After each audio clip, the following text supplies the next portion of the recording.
اللهم رب شهر رمضان الذي أنزلت فيه القرآن. السلام علیکم ورحمۃ اللہ. اعوذ باللہ من الشیطان الرجیم. بسم اللہ الرحمن الرحیم. الحمد للہ رب العالمین والعاقبۃ للمؤمنین والنار للملحدین والصلاة والسلام علی سیدنا و نبینا وحبیب الہنا و طبیب نفوسنا بالقاسم المصطفى محمد وعلى آلہ الاطیبین الاطہرین المنتجبین المطہرین المعصومین المظلومین الہداة المہدیین والہماة المستضعفین لا سیما بغیت اللہ فی الارضین ولعنت اللہ علی اعدائهم من الان الى یوم الدین. اما بعد واما حق نفسک علیک، تمہارے نفس کا تم پر حق ہے. فان تستوفیہا فی طاعت اللہ، اسے بھرپور طریقے سے اللہ کی اطاعت میں لگا دو. فتودی الی لسانک حقا، اگر تم نے ایسا کیا تو گویا تم نے اپنے زبان کا حق ادا کیا. وَإِلَىٰ سَمِّكَ حقا، تم نے اپنے آنکھوں کا حق ادا کیا، کانوں کا حق ادا کیا. وَإِلَىٰ بَصَرِكَ حقا، تم نے اپنے کانوں کا حق ادا کیا. وَإِلَىٰ يَدِكَ حقا، تم نے اپنے ہاتھوں کا حق ادا کیا. وَإِلَىٰ رِجْلِكَ حقا، تم نے اپنے پیروں کا حق ادا کیا. وَإِلَىٰ بَطْنِكَ حقا، تم نے اپنے پیٹ کا حق ادا کیا. وَإِلَىٰ فَرْجِكَ حقا، تم نے اپنے فرج، وہ حصہ جو چھپا ہوا ہوتا ہے، جس کا چھپانا واجب ہوتا ہے، اس کا حق ادا کیا. وَتَسْتَعِينَ بِاللَّهِ عَلَىٰ ذَلِكَ، تم ان چیزوں کے بارے میں اللہ سے پناہ مانگو، مدد مانگو اللہ سے. آج سے ہمارا جو دوسرا حق ہے امام سجاد کی نگاہ میں حق النفس، نفس کا حق شروع ہوتا ہے. نفس کسے کہتے ہیں؟ نفس روح کو کہتے ہیں، ضمیر کو کہتے ہیں، اندر جو وجدان ہوتا ہے اسے کہتے ہیں نفس. یہ جتنے فیصلے جو غلط فیصلے ہو جاتے ہیں یہ سب نفس کے ڈکٹیشن کی بنا پر ہوتا ہے. کہ نفس جتنا ہمیں اپنے دام میں پھنسائے گا ہم اتنا ہی غلط فیصلے کریں گے. اس کا حق ہماری گردن پر ہے اور نفس کے گردن پر ہمارا حق ہے. آپ کو معلوم ہونا چاہیے نفس کس وقت جنت میں جائے گا. نفس جب جنت میں جائے گا تو کاملاً پیور جائے گا. اب آلودہ نفس ہیں ہمارے، کاملاً پیور جائے گا. وائرس آج کے زمانے کے لیے سمجھانے کے لیے کوئی بڑی مثال کی ضرورت نہیں ہے. وائرس، اگر انسان کے پاس وائرس ہو، بعض مقامات کے اندر اسے گھسنے نہیں دیا جاتا اس لیے کہ وائرس ہے اس کے ساتھ. اسی طریقے سے جنت میں بھی انسان اس وقت تک نہیں جائے گا جب تک وہ اپنے اندر سے وائرس کو ختم نہ کرے. وائرس کیا ہے؟ یہ ولو اٹم کے برابر ہو. ولو باریک جو دکھتا نہیں ہے وائرس، اس کے برابر وہ جنت نہیں جائے گا۔ مثلا خود بھی نہیں، صرف اپنا دیکھ لینا، جسے انگریزی میں شاید سیلفش کہتے ہیں، تکبر، بے رحمی،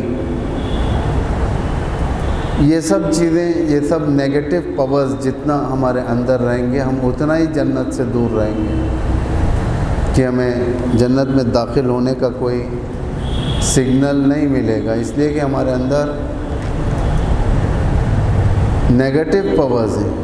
جنت پاک جگہ ہے، جنت میں جو لوگ جائیں گے خالص لوگ جائیں گے، اخلاص والے اندر جائیں گے۔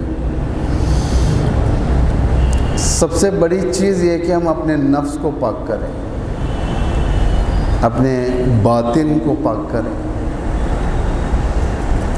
یہ باطن میں کون سی چیزیں ہیں؟ لسان کے حق کا ہو، لسان یعنی زبان ہے، کان ہے، آنکھ، ہاتھ، پیر، یہ ہم سے ربط ہے، یہ ان کے اوپر دو لوگوں کا کنٹرول ہو سکتا ہے،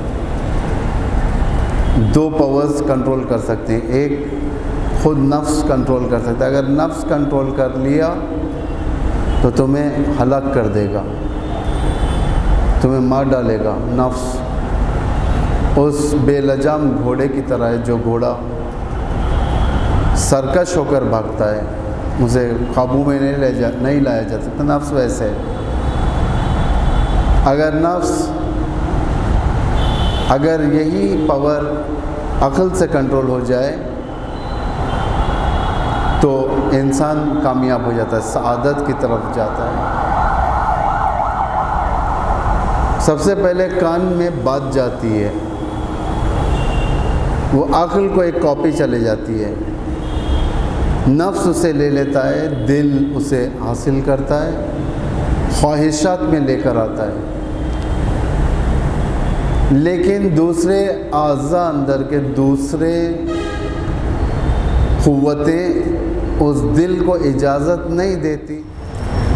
دوسرے جو پاورز ہوتے ہیں اندر، وہ دل کو فیصلہ لینے کی اجازت نہیں دیتے، کہتے ہیں کہ پہلے اس کو عقل کی طرف ارجاع دو، عقل کی طرف بھیجو۔ جب یہ بات عقل کی طرف جاتی ہے، عقل فیصلہ کرتا ہے کہ تمہارے حق میں صحیح ہے یا نہیں ہے، اس کے کانسیکوینسز ایسے ہیں، اچھے باتیں، اچھا اثر یہ، برے آثار یہ ہیں، عقل یہ فیصلہ کرے گا۔ اسی لیے کہتے ہیں کہ عقل کی حکومت افضل ہے، اولویت رکھتی ہے۔ اگر عقل انسان کے اندر حکومت نہ کرے تو وہ اب نارمل انسان ہے۔ عقل اگر حکومت نہیں کر رہی ہے بدن کے اندر، وہ اب نارمل انسان ہے۔ نفس کو اگر کھلا چھوڑ دیا جائے گا، نفس سرکش ہو جائے گا، سرکش ضدی ہو جائے گا، اپنا کام کر کے رہے گا۔ بیشترین نفس کے آرڈرز کے اوپر ہسٹری دیکھی جائے، نفس کی ہسٹری دیکھی جائے، بیشترین نفسیاتی آرڈرز، نفس کے آرڈرز گناہوں کی طرف ہیں۔ زیادہ تر نفس کے مراحل ہیں، میں آپ کو آئندہ بتاؤں گا، ابھی تو ابتدا ہے ہماری۔ امام موسیٰ بن جعفر الکاظم علیہ السلام فرماتے ہیں، حاسبوا انفسکم قبل ان تحاسبوا۔ ہم فرماتے ہیں کہ تم اپنے نفس کا حساب لو، تم خود لو حساب، سختی کے ساتھ لو، نفس کے ساتھ نرمی نہیں کرو، نفس کے ساتھ سختی کرو، اس کے سختی سے حساب لو، سارے دن کا حساب، ایک ایک گھنٹے کا حساب۔ فجر میں نماز پڑھا، اس کے بعد کیا کیا، اس کے بعد کیا کیا، اس کے بعد کیا کیا، اس کے بعد باطنی حساب لو، کتنا حسد اس کے اندر پیدا ہوا، کتنا اس کے اندر خواہشات پیدا ہوئے، کتنا انسان دور ہوا اللہ سے، حساب لو۔ کیونکہ لینا چاہیے حساب۔ اسی طریقے سے بچے بھی اپنے نفس ہیں، جو اولاد ہوتی ہیں نفس، تعالوا ندعو ابناءنا وابناءکم وانفسنا وانفسکم ونساءنا ونساءکم۔ انفس نفس ہمارے لوگ، مرد، بچے، ابناءنا ہے البتہ یہاں پر، یہاں نفس سب کے لیے ہے، ان سے بھی حساب لو۔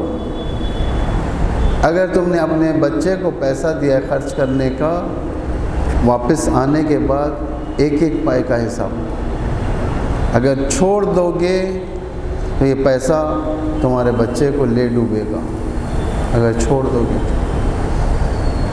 ایک مرتبہ رسول اکرم مسجد میں داخل ہوئے، ایک کونے میں ابو ذر اور سلمان، حضرت ابو ذر اور حضرت سلمان بیٹھے ہوئے بات کر رہے تھے۔ رسول اکرم نے انہیں آواز دیا اور اپنے پاس طلب کیا، فرمایا ابو ذر آؤ، سلمان آؤ۔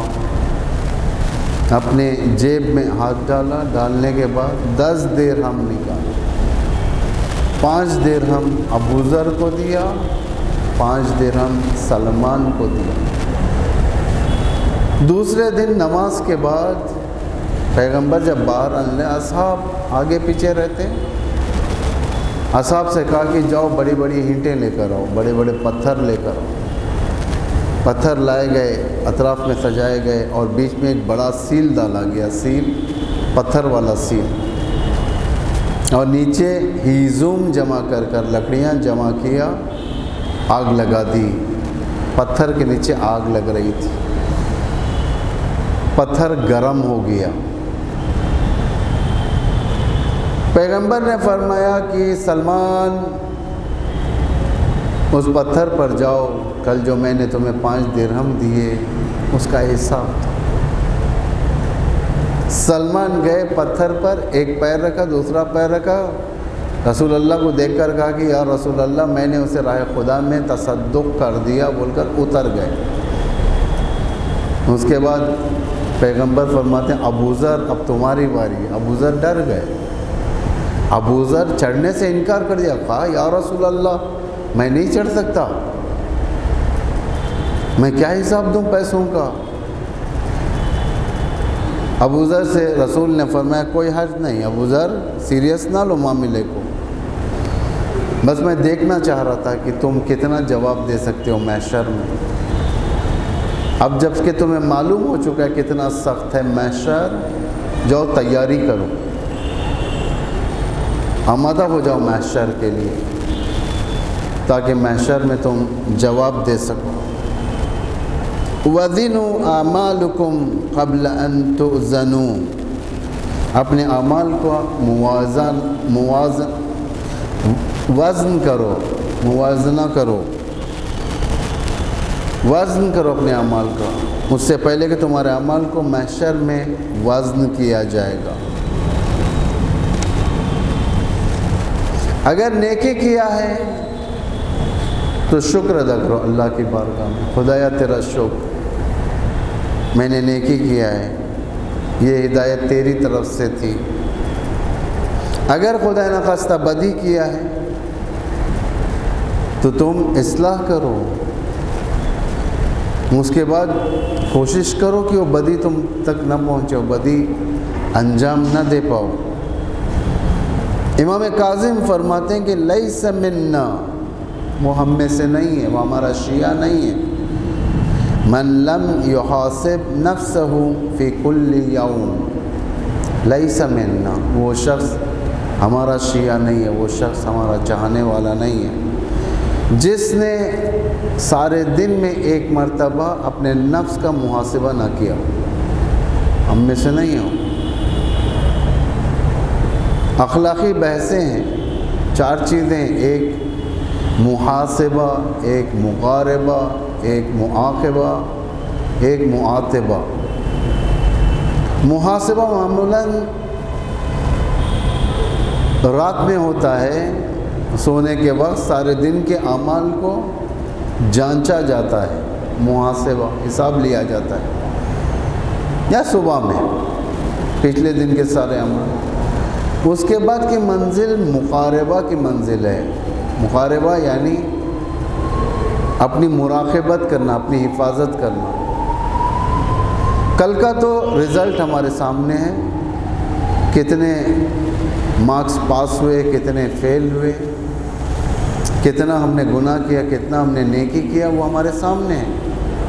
لیکن مقاربہ اب جو صبح سے لے کر اب شام تک جو دن گزرے گا، اور شام سے لے کر پھر صبح تک جو رات گزرے گی، اس میں ہم کتنا حفاظت کر سکتے ہیں اپنی، مقاربہ کہتے ہیں اس کو، یعنی مراقبت، حفاظت، اپنی دیکھ بھال، اپنا خیال خود رکھنا۔ کرونا کا سیزن چل رہا ہے اس وقت، دوسرے سٹیج پر ہم لوگ پہنچ گئے، باہر مشکلات ہیں، بڑے کہتے ہیں کہ اپنا خیال خود رکھو۔ ماں باپ کے پاس وہ قدرت نہیں ہے کہ اپنے بچوں کو بچا سکتے، بچوں کے پاس اتنی قدرت نہیں ہے کہ وہ اپنے ماں باپ کی حفاظت کر سکے، اس لیے سب کہتے ہیں کہ اپنا خیال خود رکھو۔ ایک محشر ہے، اب سب کو اپنا خیال کرنا ہے، کوئی بچنے والا نہیں۔ سب اگر خیال نہیں کریں گے، اپنی مراقبت نہیں کریں گے تو اس وقت مشکل آ سکتی ہے۔ اس کے بعد معاتبہ، مواخذہ ہے۔ مواخذہ گرفت میں لینا اپنے آپ کو، جیسا کرمنلز کو پولیس گرفت میں لیتی ہے اپنے، آپ بھی گرفت میں لیں اپنے نفس کو، زندہ نہیں کریں اسے، اتنے گھنٹے تک ٹھنڈا پانی نہ پلائیں، گرفت میں لیں، اپنے خواہشات کو، اس کے خواہشات کو پورے ہونے نہ دیں، گرفت میں لیں اپنے۔ اس کے بعد معاتبہ ہوتا ہے۔ معاتبہ یعنی عتاب کرنا، غضب کرنا، عذاب کرنا، کس پر؟ اپنے اوپر، نفس کے اوپر۔ امام فرماتے ہیں 24 گھنٹے میں اگر ہمارا چاہنے والا کوئی اپنے نفس کا حساب نہیں لیا، وہ ہم میں سے نہیں ہے، مشکل ہو جاتی ہے پھر۔ من حاسب نفسہ فی الدنیا لم یحاسب اللہ یوم القیامہ، جو بھی اپنے نفس کا محاسبہ کرے گا دنیا میں، آخرت میں اس کا حساب نہیں لیا جائے گا۔ یہ امام موسیٰ بن جعفر کی روایت ہے، حدیث صحیح ہے۔ اگر آپ پابندی سے اپنا حساب لیتے رہیں گے اور نقصانات کو بھرتے رہیں گے، نیکیوں کو بحال رکھیں گے، تو محشر میں آپ کا حساب نہیں ہوگا۔ محشر کا حساب خطرناک ہے، بہت خطرناک ہے محشر کا حساب، 70 گنا زیادہ ہے یہاں سے۔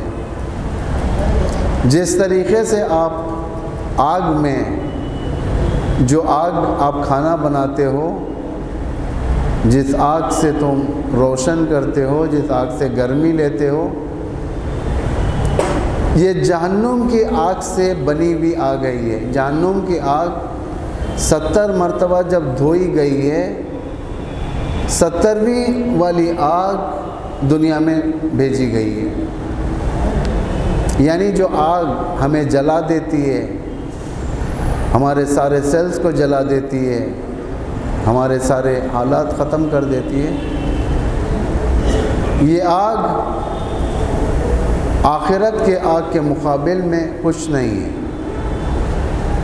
یہ آگ آخرت کے مقابل میں، جب ہم آخرت میں پہنچیں گے، جب اس جہنم کی گرمی کی حرارت ہم تک پہنچے گی، ہم کہیں گے دنیا کی آگ بہتر تھی۔ اور ہر شخص جنت کا کوریڈور جہنم سے ہوتا ہوا جائے گا۔ یہ مت سمجھو کہ جنت کے لیے کوئی الگ راستہ ہے، نہیں، ہر شخص جہنم کے راستے کے پاس سے گزرے گا، جہنم کے اوپر سے گزرے گا، پل سے گزرے گا، جنت پہنچے گا، نیچے جہنم، جس پل کا نام ہے پل صراط، کافی خطرناک پل ہے یہ، جو بال سے زیادہ باریک دکھائی نہیں دیتا، جو دھار سے زیادہ تیز، تلوار سے زیادہ تیز۔ انسان جب اس کا پیر کٹنے لگے گا تو ڈگمگانے لگے گا، گرنا چاہے گا، بچائے گا، گرے گا، جہنم میں جا کر گر جائے گا۔ ان سب چیزوں سے اگر بچنا ہے تو ائمہ نے فرمایا کہ یہاں پر نسخے ہم تمہیں دے رہے ہیں، ہم تمہیں بتا رہے ہیں کیا کرنا ہے۔ برزخ میں مت ڈھونڈو امام علی کو، برزخ میں رسول اللہ کو نہیں ڈھونڈو، برزخ میں حضرت زہرا کو نہیں ڈھونڈو، یہ ان کی جگہ نہیں ہے۔ برزخ محشر اہل البیت کی جگہ ہے۔ اللہم ارزقنا شفاعت الحسین یوم العروج، عروج محشر کو کہتے ہیں یہاں پر۔ اللہم ارزقنا شفاعت الحسین، خدایا ہمیں ابو عبداللہ الحسین کی شفاعت نصیب فرما۔ کہاں پر؟ یوم العروج۔ جنت میں جانے کے لیے محشر میں ہم شفاعت چاہتے ہیں، برزخ میں نہیں۔ برزخ میں آتونی اعمالکم لا تأتونی انصابکم۔ جب ہم جائیں گے وہاں پر ہم شاید کنونس کرنے کی کوشش کریں گے فرشتوں کو، لیکن فرشتے کہیں گے کہ نہیں، یہاں پر نہیں، نہ رشوت چلنے والی، نہ سورس چلنے والا، نہ آپ کے جیسے ریکمنڈیشن چلنے والی، کچھ بھی چلنے والا نہیں ہے۔ آتونی اعمالکم، تم ہمیں اعمال لاؤ، اعمال رکھو میز پر، اس کے بعد اندر جاؤ، مشکلات میں جاؤ، نہیں اعمال مشکلات میں جاؤ، اعمال ہیں ٹھیک ہے جاؤ، بہت سخت مرحلہ ہوتا ہے۔ خیس نام کا ایک شخص رسول اللہ کی خدمت میں پہنچا، پہنچنے کے بعد عرض کیا یا رسول اللہ مجھے تھوڑی نصیحت فرمائیں، میں خواب غفلت سے بیدار ہو جاؤں، اگر آپ نصیحت فرمائیں گے شاید میں خواب غفلت سے بیدار ہو جاؤں۔ یہ بہت بڑی چیز ہے یہ خواب غفلت۔ ایک ہوتا ہے سونا، حقیقی معنی میں سونا ہے، لیکن ایک ہوتا ہے خواب غفلت، انسان سوتا نہیں ہے، سونے کی ایکٹنگ کرتا ہے، موتوں کو دیکھتا ہے لیکن پھر بھی نہیں سدھرتا، قبروں کو دیکھتا ہے پھر بھی نہیں سدھرتا، بہت سارے دنیا کے اندر عبرتوں کو دیکھتا ہے پھر بھی نہیں سدھرتا۔ رسول فرماتے ہیں کہ موت حق ہے، اے قیس موت حق ہے، یعنی یہ ہر ایک کو آنے والی۔ آج ہم جو جنازوں کے سامنے ٹھہر کر جو ہمارا رواج ہے، معمولاً نماز میت کے بعد ہم جنازے میں میت کا دیدار کرواتے ہیں، کبھی اپنی صورت بھی اسی جنازے میں دیکھ لیا کریں ہم کہ ہمارا جنازہ ہے اور ہمارا دیدار ہو رہا۔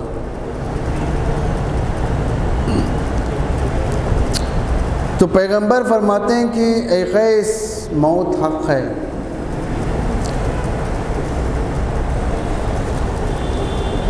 جب تمہیں دفن کیا جائے گا تو تم اپنے پہلو میں ایک اور ساتھی کو پاؤ گے۔ قیس کہنے لگے یا رسول اللہ میں نے تو آج تک اکیلے دفن ہوتے ہوئے دیکھا ہے، مردوں کو اکیلے لوگ دفن ہوتے ہیں۔ پیغمبر نے فرمایا کہ اعمال تمہارے مجسم ہو کے تمہارے ساتھ دفن ہوں گے، یا تمہارے اعمال نیک ہوں گے،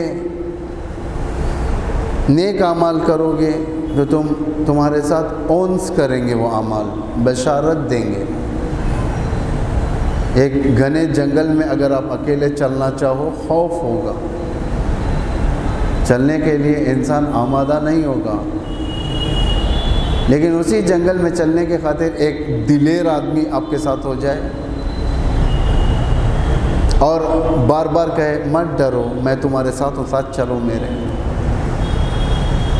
اسے کہتے ہیں اعمال۔ اس برزخ کے لیے جو تمہارے ساتھ ہوں گے اور تمہیں دلاسا دیتے رہیں گے مت ڈرو، لا تحزن، مت ڈرو۔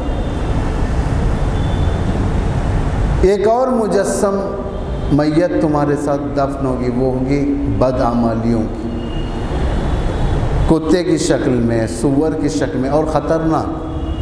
کتے میں بھی ورائٹیز ہوتے ہیں بھائی، ہر کتے کو ایک نگاہ سے نہیں دیکھو۔ ایک ہوتا ہے جیسا ہمارے گلی کے کتے، ایک ہوتے ہیں پالتو کتے، ایک ہوتا ہے السیشن ڈاگز جسے کہتے ہیں، ایک ہوتا ہے پاگل کتے، ایک ہوتا ہے جنگلی کتے، صحرائی کتے۔ کتے کے ورائٹیز ہوتے ہیں۔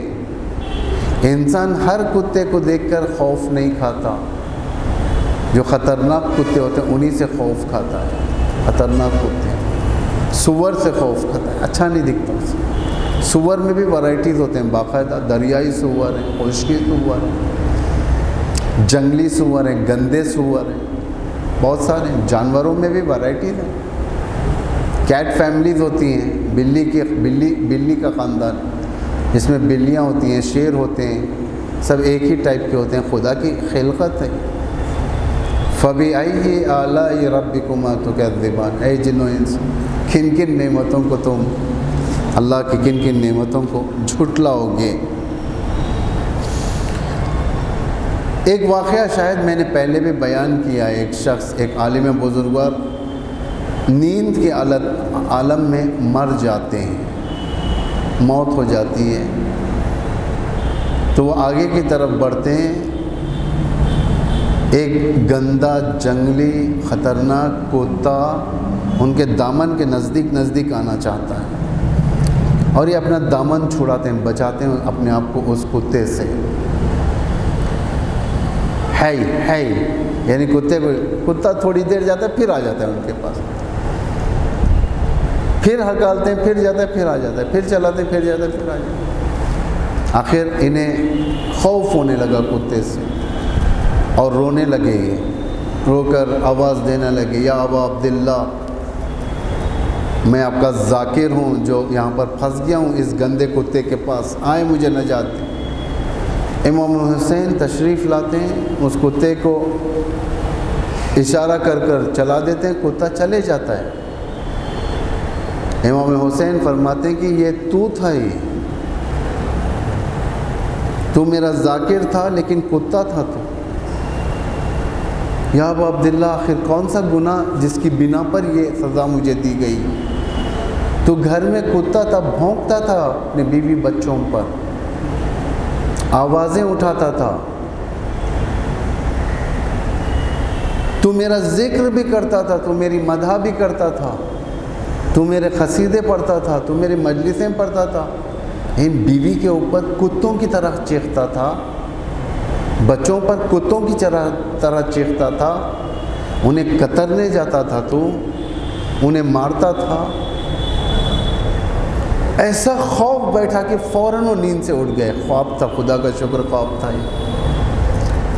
اصلاح کرنے کی نوبت مل گئی، توبہ کیا انہوں نے، بیوی بچوں سے جا کر معافی مانگی، پھر اپنے فرسٹ فلور کے اوپر جو کمرہ تھا وہاں جا کر اپنا سارا کتاب نہ جانے کیا کیا چیزیں تھیں جو مجلسوں اور مدح خوانیوں کے لیے استعمال ہوتی تھی، اس کو وہاں پر رکھ دیا۔ رکھ دینے کے بعد وہ نارمل زندگی کرنے، توبہ، ہمیشہ توبہ کرنے لگے۔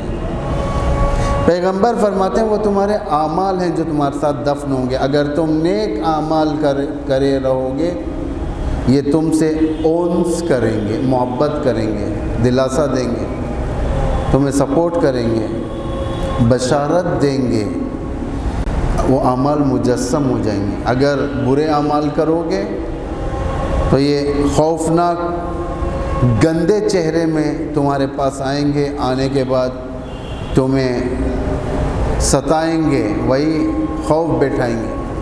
اور یہ مت سمجھو کہ یہ دنیا کا خوف ہے، یہ آخرت کا خوف دنیا کا خوف نہیں ہے۔ آخرت کا خوف واقعاً خوفناک ہے۔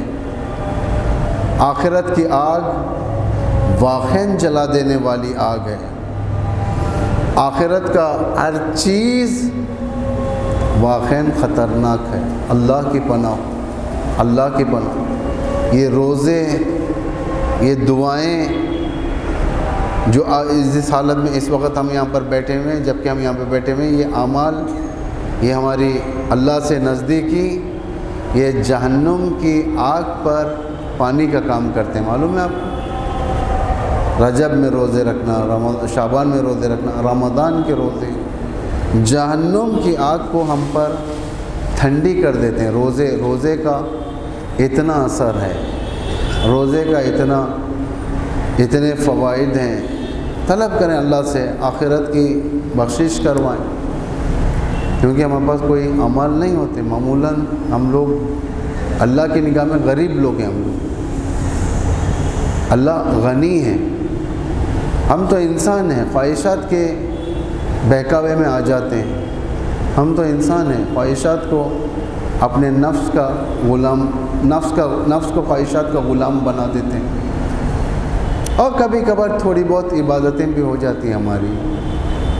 انہی عبادتوں کے اوپر ہم اللہ سے بھروسہ کرتے ہیں، اللہ کے اوپر امید رکھتے ہیں، اللہ کے اوپر توکل کرتے ہیں کہ خدایا ہمارے گناہوں کو معاف کر، کیونکہ اگر تو ہمیں بے لجام چھوڑ دے گا تو شاید ہم مسجدوں کی جگہ بد کردار لوگوں کی جگہوں پر جا پہنچیں، ہم مسجدوں کو چھوڑ کر گندے جگہوں پر چلے جائیں، ہم پاک زندگی کو چھوڑ کر نجس زندگی کی طرف چلے جائیں، ہمیں مسجدوں سے کہیں گھبراہٹ شروع نہ ہو جائیں، ہمیں فحشا کے اڈوں سے محبت نہ ہو جائیں۔ اس لیے یہ انسان کو بچانا ہے، اس کے ذریعے سے یہ بہترین اوقات ہے۔ بہرحال خداوند آپ کے اعمال قبول کریں۔